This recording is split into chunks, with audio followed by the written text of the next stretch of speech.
Good morning, dear students. So, we have completed all the chapters of pen paper test, subject enrichment and activity 2. So, इस तरह से हमारा GK का syllabus we have covered all the chapters of GK and our term 1 syllabus is completed. So, some of you are having problem in chapter on a science track, that is on page number 48 and 49. So, today I will clear your doubts.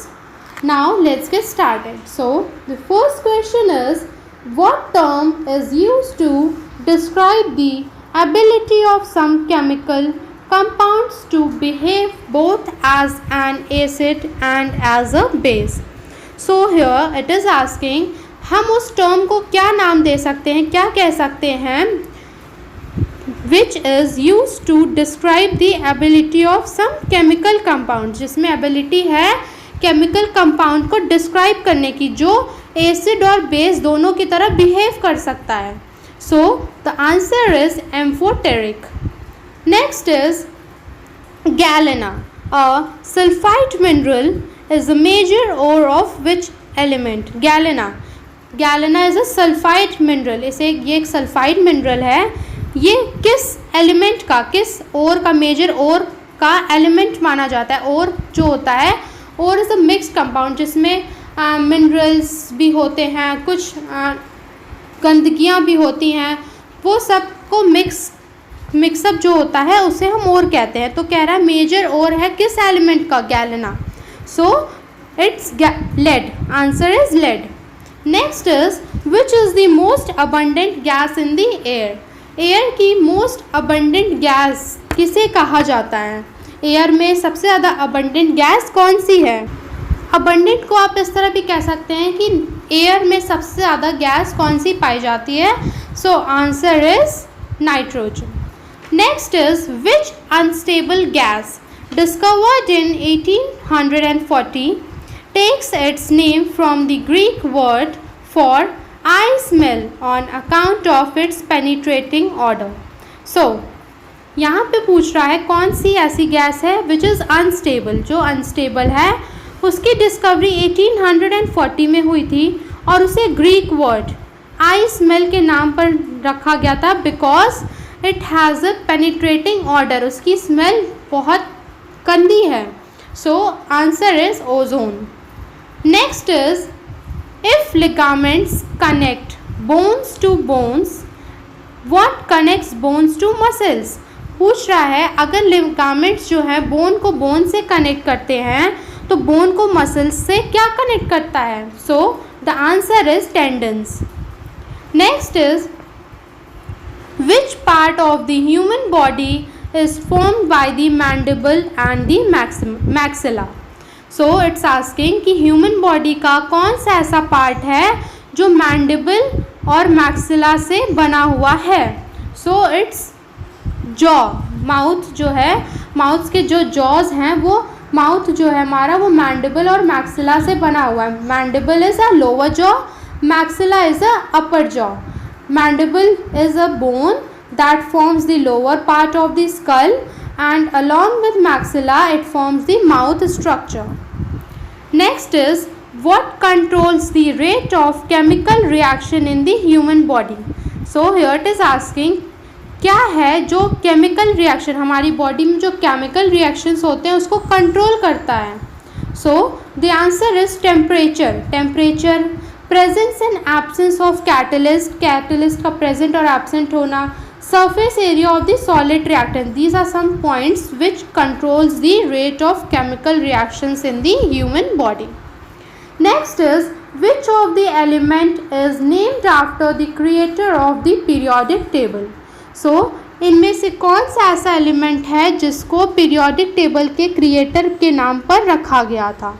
So the answer is mendelevium. Ninth one is, name the only known acid that dissolves glass and hence is used to etch it.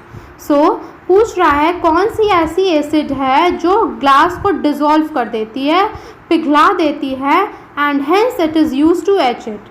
So the answer is hydrofluoric acid. 10th one is, Keratoplasty is the term used for corrective surgery on which part of the body? So keratoplasty जो है ये एक term है जो कि cornea transplant के लिए use किया जाता है। कॉर्निया का ट्रांसप्लांट होता है, सर्जरी होती है, उसके जो सर्जरी को किस नाम से बोलते हैं हम? Keratoplasty. 11th one is what kind of a mirror is useful as a shaving mirror or dentist mirror? So here it is asking कि कौन सा ऐसा मिरर है जिसे हम शेविंग मिरर और डेंटिस्ट मिरर भी कहते हैं? So the answer is concave mirror.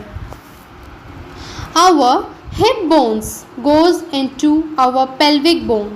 This is the example of what kind of joint? 12th question में पूछ रहा है कि हमारी जो हिप बोन है वो हमारी पेल्विक बोन से अटैच्ड होती है। So this is the example of which kind of joint? ये किस जॉइंट का एग्जाम्पल है? So it's example of synovial joint. 13th one is what are salt producing element collectively called? Salt producing element को हम एक साथ क्या कह सकते हैं? That is halogens. 14th one is which mineral is also known as fool's gold due to its resemblance to gold? कौन सा ऐसा मिनरल है जिसे हम फूल्स गोल्ड भी कहते हैं? Because it has a resemblance of gold, उसके अंदर गोल्ड की कुछ मात्रा पाई जाती है। So the answer is pyrite. 15th one is the ilium, ischium and pubis bones fuse together to form which bone in the human body? So बोल रहा है यहाँ पे इलियम, इशियम और प्यूबिस बोन्स जो हैं वो एक साथ फ्यूज़ होते हैं किस टाइप की बोन्स फॉर्म करने के लिए? ह्यूमन बॉडी में। So answer is hip bone. 16th one is what are enzymes in plant cell made from? कौन सी ऐसी एंजाइम्स है, मतलब व्हाट आर एंजाइम्स, उन एंजाइम्स को क्या कहते हैं जिससे प्लांट सेल्स बने हुए होते हैं?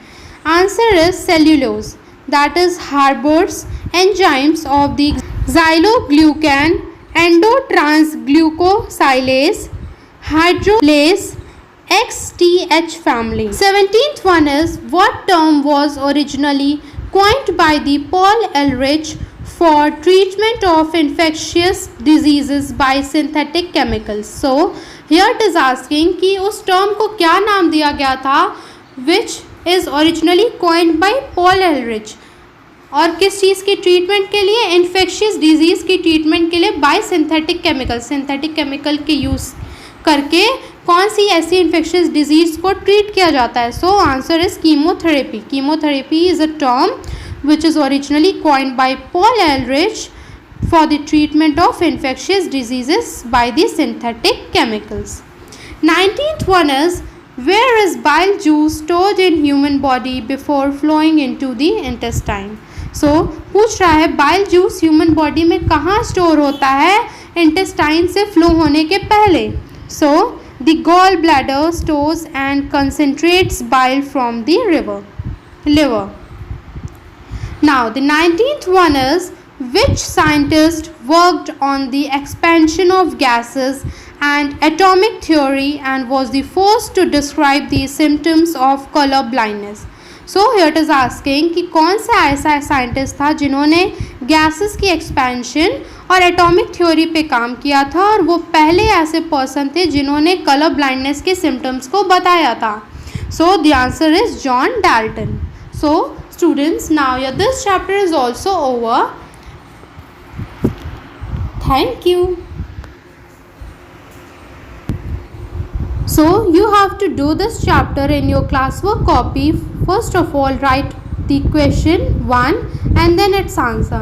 Likewise, question number 2 and its answer. You have to write all these questions in your copy. Thank you.